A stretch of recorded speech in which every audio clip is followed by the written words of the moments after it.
Children are often reminded to follow their dreams, something easier said than done, especially if that dream is to become a successful artist. This morning, Amanda Becker has the story of an award-winning illustrator from Racine who's living his dream after first sitting down at the drawing board decades ago. Rube Goldberg machines are made to perform easy tasks in a complicated way. I didn't know how I was going to do it. I didn't know exactly where I was going to be going. Ed Steckley can relate to all of the twists and turns. As an artist, it's never a straight shot to his next gig.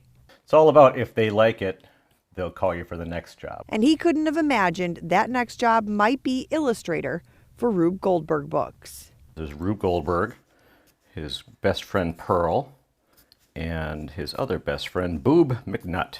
Growing up in Racine, he began drawing in class at McKinley Middle School. You can call it a stroke of luck. And that's when I started to really pay attention to artwork that was around me. Or a strong attention to detail. I didn't look for children's books.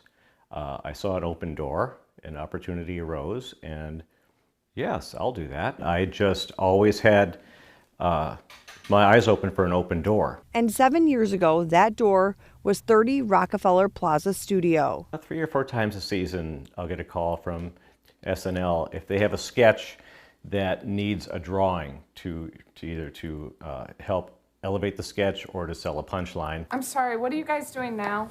Oh, we're posing for the sketch artist?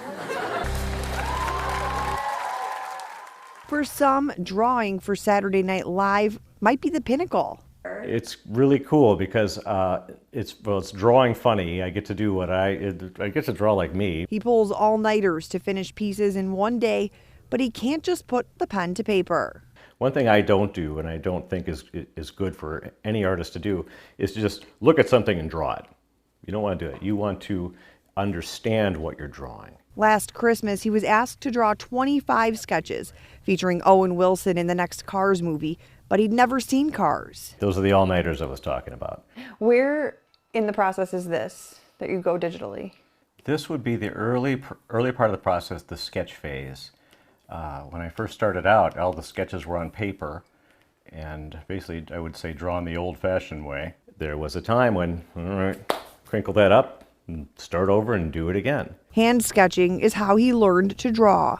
Once I learned how to draw Garfield, I figured, well, I'm a professional now, because I was in 5th grade. He spent his childhood emulating cartoonists he admired, like Rube Goldberg, Garfield creator Jim Davis, and Mad Magazine's Mort Drucker. I would draw comics in the paper. I discovered Mad Magazine in 5th grade, and I noticed the artwork in there. That's when I started to really pay attention to artwork that was around me. Steckley spent 20 years drawing characters of people at theme parks. And I was always drawn to humor and caricature, likenesses in people.